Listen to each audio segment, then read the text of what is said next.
Well, I have to say, this is easily the most disingenuous thing I have ever seen the Tories come forward with. Oh, now we're talking about three big things today, because these three big things have come in straight direct to the actions after one another. Like, literally just gone bang, bang, bang after each other. And they are directly caused by the Tories themselves. One is directly caused by Tory austerity, and the other two are a combination of not only just Tory austerity, but Brexit and COVID as well. Remember, I'm constantly telling you, we are going to be suffering from the ABCs: austerity, Brexit, and COVID. And all these three things that we're about to talk about are a literal direct result of all these things. I literally cannot make it up. But you've got Steve Barker, of all people, the guy in charge of the ERG, one of the hardest people who drove for this most ridiculous, hardest form of Brexit, and still wants to push it even harder.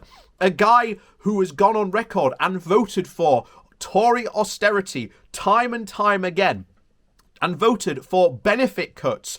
The very thing that, again, he is about to perform a massive U-turn on. Suddenly, these people care about poverty. Well, where was this care for the past 15 years of Tory government? There was absolutely none whatsoever. So prepare for a Boris U-turn, because all of a sudden, two very key big figures, and especially Steve Barker of all people, are going to now start campaigning for Boris to not take away the £30 of that was boosted and given to people under the pandemic in universal credit, which, bear in mind, doesn't sound a lot, but it essentially means an extra £1,000 a year to a lot of people. And that is a lot of money to a lot of people who don't have a lot of money to begin with. But this is the level of absolute insanity that we are about to live with in this country from this government, because these are the people in charge. You know, this is something that they are directly responsible for. And we've already talked about the fact that they won't take charge on this. So, before we jump into the ABCs and cover all these three stories, please do remember to hit that like, share, and subscribe button. And of course, down below there are links to my Patreon page and a one-off donation link called Buy Me Coffee, where you can, well, buy me a coffee. And as always, thank you very much to all those people who do support the channel that way. So, let's begin with the ABCs then, shall we? Let's start with A. A is for austerity.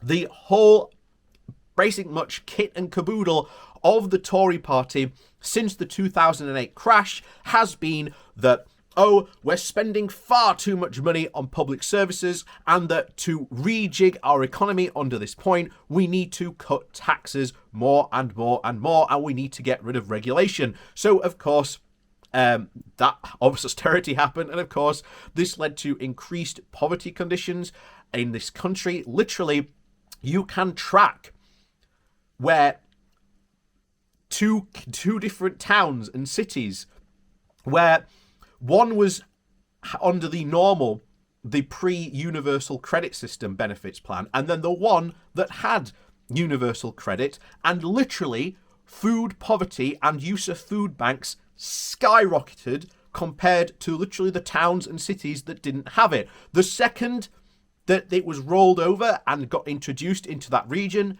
what happened? Zoom! It took off exactly. So this is a perfect problem on this. And it's so funny that that the Tories are now all of a sudden caring about the fact that people don't have enough money to buy food.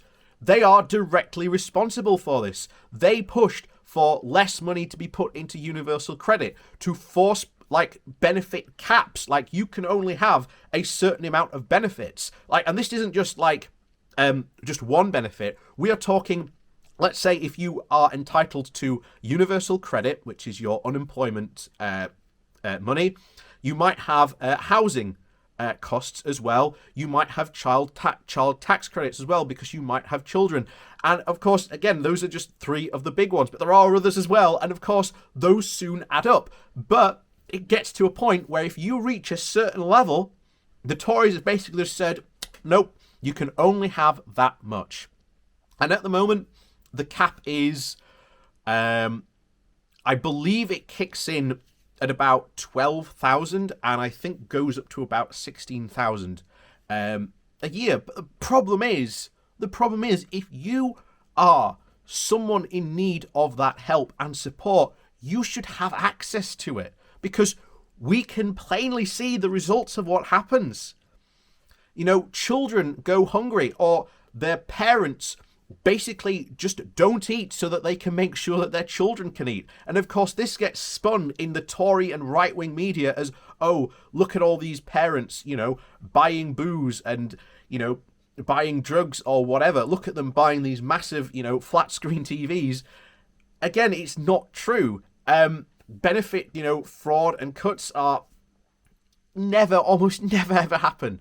But the Tories have been the ones and have been ultimately responsible for austerity. So the fact that you've now got Steve Barker saying, oh, this shouldn't, these cuts to universal credit shouldn't happen. The main reason he's doing that is because food poverty is actually hitting his own constituency, and he's worried about losing his seat. So all of a sudden, he now cares about food poverty because he's never had to before. So, shocking surprise, I wonder why. And it's probably ultimately because, again, people have been writing letters to him saying, I don't have enough money to live on. So that's your A. But bear in mind, both Brexit and COVID do play into that as well. But mainly that's the A. B, for Brexit. All of a sudden, as you may have been hearing, we've been having an unemployment crisis, especially in the logistics sector. And guess what? The big brains at the Tory party have basically just said that British companies should hire more British people.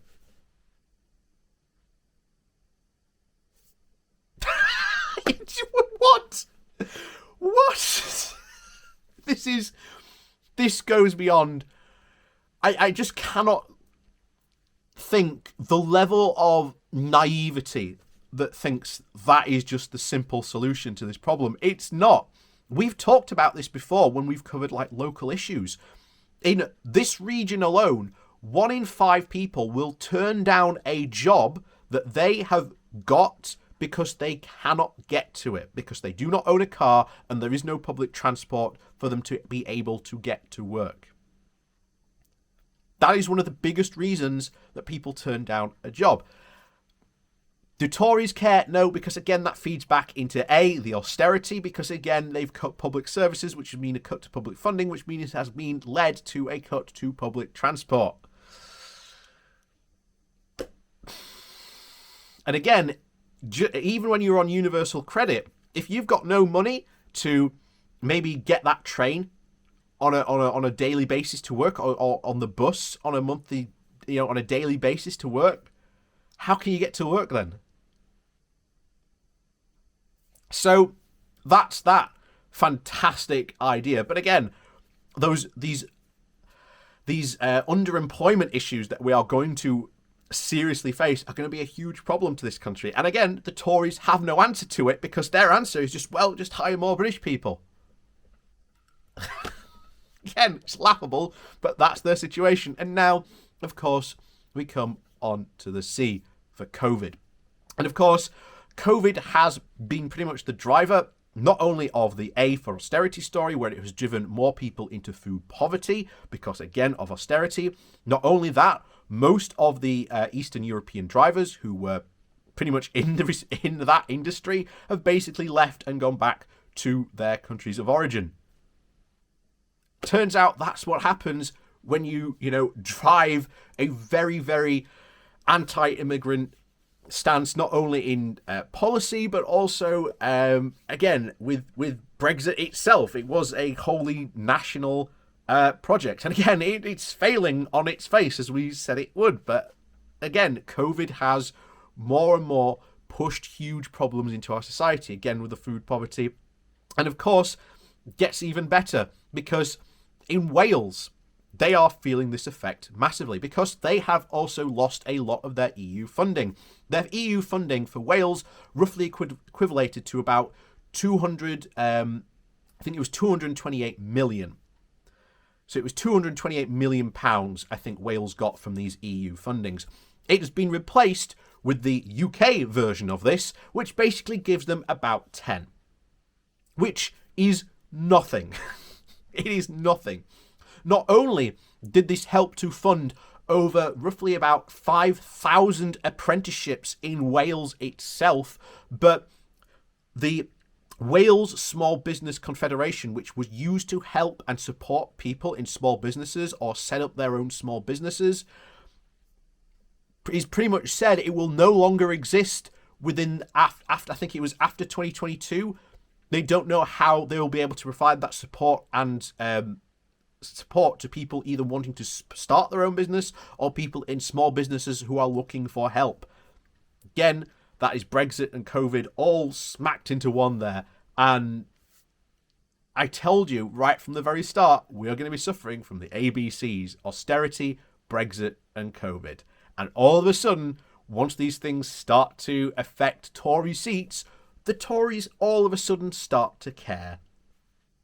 It's crocodile tears time in Westminster, and quite frankly, I'm not buying it.